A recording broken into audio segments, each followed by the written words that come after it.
Hi, Join Flow followers. I had a writer friend post on her Facebook page the other day asking, how are you doing in the 9,000th day of stay at home? I replied and said, oh, has it only been 9,000 days? I'm sure it seems like forever for most of us. And I know watching the news every night and the report of people that are suffering mentally and how hard it has been, I thought I would share 7 tips to boost your mental health and your well-being. So one of my favorite mentors was Jim Rohn, and he was a business philosopher, and he was always talking about fundamentals and that there were no new fundamentals. And if people told you they had some new fundamentals, to run the opposite way. And he used to talk about Michael Jordan and how great he was, as we know, as a basketball player. And when he went into the gym to practice, he wasn't shooting from half court. No, he was doing the fundamentals. He was practicing dribbling and passing and free flow, throws, free throws. Say that 10 times. So what I wanted to give you today with these 7 tips are fundamentals. And the first one is to get enough sleep, like 7 to 8 hours worth of sleep. There's tons of research on how much sleep benefits us. It helps rejuvenate our body. It helps us think clearly, mentally. And what's funny is, we sleep a third of our life away, but if you cut back on sleep, you will actually shorten your life even more. So get a good night's sleep. And the second one is to get good hydration. Like drink enough water, and you can drink other fluids, but cut back on the caffeine and the alcohol. I know that that's been probably well used here in the last 6 weeks, but don't drink alcohol or caffeine before you go to bed. It can disrupt your sleep. And just make sure you're hydrated, because it helps your brain, it helps all your body organs, and so you can have a more robust immune system. Number 3 is good nutrition. And I'm sure that when this all happened, that everyone's been kind of turning to those comfort foods, doing lots of snacking, just buying all the things when we were kids and all those dependable brands. And as much as they are comforting, too much can be detrimental and have you start to not feel good.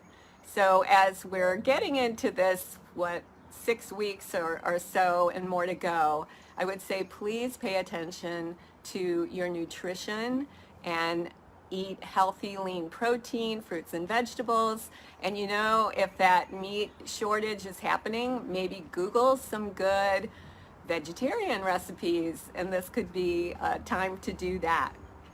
So practice gratitude. It's hard to be angry or hard to be stressed if you start saying all the things that you're grateful for and writing what you're grateful for. And in a prior video, I had talked about if you practice saying 3 new things that you're grateful for, it actually rewires the synapses in your brain to cause you to be happier. That was number 4. Number 5 is to practice meditation or mindfulness. And you may think of meditation as thinking about nothing, but meditation is really thinking on something a lot of times. The Apostle Paul said, whatever things are pure, whatever things are lovely, if there be any virtue, and if there be any praise, think on these things, and the God of peace shall be with you. And if you think about it, think, if you're watching the news every night, and we all need to be informed, but you're really thinking for 30 minutes on everything COVID-19. I mean, even kind of the good news that they're showing is all related to the virus. So I would tell you to step away from that, to get some time where you can listen to some music, you can meditate on scripture, you can get outside, and that would be the number 6, would be to exercise. It's so important, and if you move your body, you have to get, your heart needs to be healthy, your body needs to be healthy. You want to be healthy so you can fight this virus and just feel good more than anything. And when you exercise, you feel good. So find something you enjoy. The weather today was beautiful again. Robert and I have been walking more than ever, and I'm still doing my exercises in my own basement gym using what I have. So find a way to exercise. It will strengthen you, and it also will clear your head. And finally, number 7 is to connect socially. So make sure that you are still keeping in contact with friends and loved ones. Do Zooms, do phone calls. And you know, I really don't like this phrase, social distancing.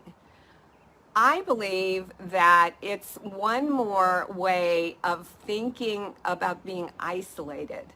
What we're really doing is we're physically distancing.